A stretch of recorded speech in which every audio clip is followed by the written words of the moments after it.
This is Rory Kent Jr., and I'm here to deliver the State of Entertainment Address. As we look at entertainment, or at the entertainment landscape here in Birmingham, one can assume that we don't really have an entertainment landscape here in Birmingham, which is only, I guess, a direct hit at our local politicians and the citizens of Birmingham. I mean, who else can you blame for the shenanigans that's going on around here right now? One of the problems that we have is we have a lot of boring parties and a lot of gimmick parties. A lot of broke promises. Our future don't look so bright. But for me, honestly, I want to kind of change that, and we are going to change it. We're going to change it together. Cedric Entertainer could put it best when he told me, he said, "Well, Rory, y'all entertainment district look like I Am Legend, the movie I Am Legend. The only thing missing is the German Shepherd." And with the loss of city stages, which was one of the best things that Birmingham had going for itself, it's now gone. You know, for whatever reason. You know, I think it was like bad money management and the lack of good entertainment that people would actually want to spend $40 or $50 a day to go and see. You know, people start looking at it like, okay, well, why am I going to pay $50 to go see one headliner when I can opt out and spend like $100 or less and go to the Essence Festival? You know, and then you had the Heritage Festival. It got canceled this year, which was a good thing, and then it was a bad thing. It was a bad thing because that was the only festival that we had left, you know, of that particular magnitude, and now it's gone, leaving us only now with one major event, and that's the Magic City Classic.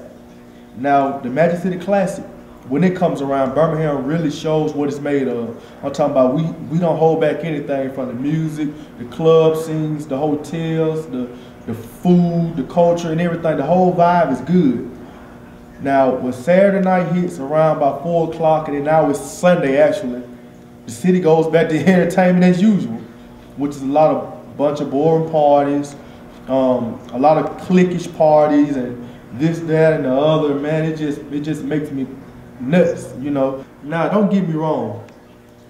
Our former mayor, Larry Langford, which is a guy that I admire a whole lot, he tried to give this city something that's called faith, you know, by bringing the possibility of bringing a dome stadium here. Now, a lot of people got their blood pressures bubbling up and down saying, "Oh man, what do you need a dome for, man? We don't have a pro football or basketball team here, and it's just a waste of money."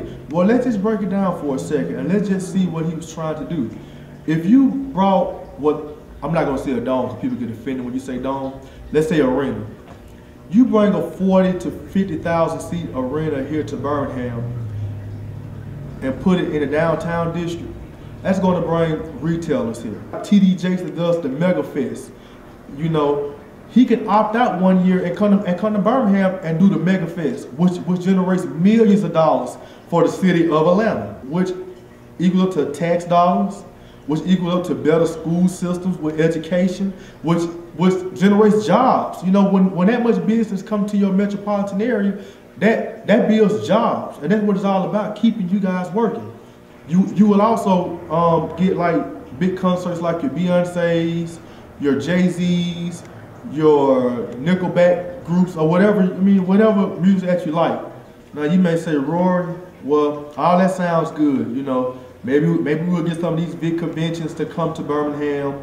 Maybe we'll get some of these mega stars to start coming doing their concerts here." But my thing is this: if you build it, they will come. And I don't mean to sound so cliche like on the movie, but it's true. If you build it, they will come. And also with patience. Okay?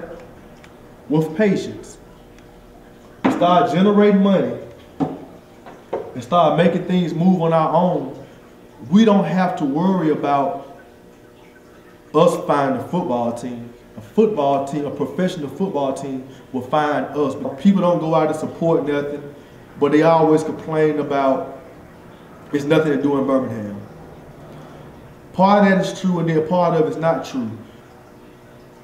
In order for people to have something to do in Birmingham, we need to start giving them quality entertainment.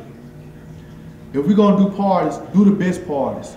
If you're gonna do a comedy show, do the best comedy show. If you're gonna do whatever you may be doing, a dog fight, hell, make it the best dog fight.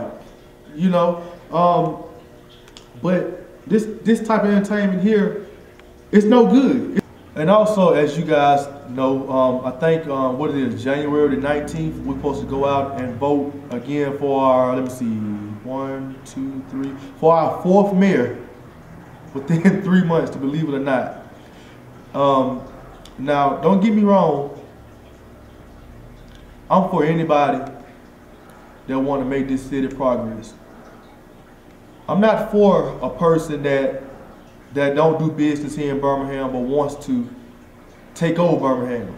That's just like you want to run the Rory Entertainment, but you don't know what I'm about.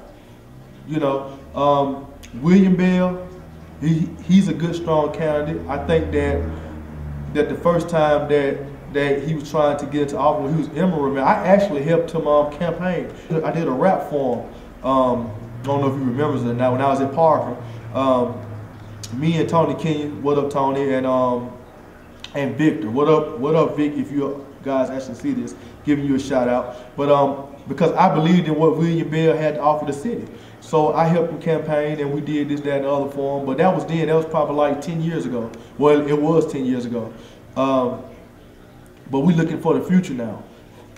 Patrick Cooper, I don't really know that much about Patrick, other than that when he lost, he started crying, you know, and he got to excuse me for saying that, but literally, you know, I don't like a sore loser. But I do listen to what people have to say, and he's saying some good stuff also, so I'm not totally against him. But I am looking for somebody that was born and raised in Birmingham, that has Birmingham first, and last but not least, go and do something about the entertainment district. You know, help us get some structure.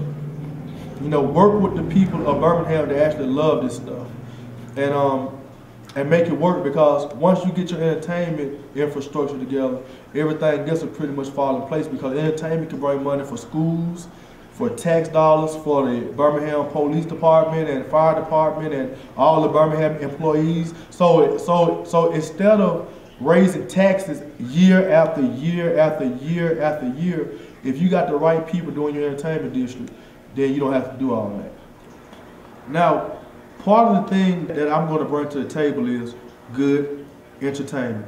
I don't care if you're white, I don't care if you're black, Puerto Rican, and all the other nationalities. That doesn't matter to me, because we all have one thing in common, and that's the gift of laughter. I know they say laugh, but you know what I mean. But last but not least, as Rory Entertainment, I sat back for too long and watched, I'm not going to call them peons, but watch a lot of buffoonery go on here in the city as it pertains to entertainment. If your heart is not in it, don't do it. Now, do I have problems selling tickets to my show? No. You know, because I give good, clean entertainment. The type of entertainment that you be proud of. The type of entertainment that whether you 4 weeks old all the way to 100 years old, I got something for you. And this year is our year. It's not just Rory Entertainment year, it's Birmingham year.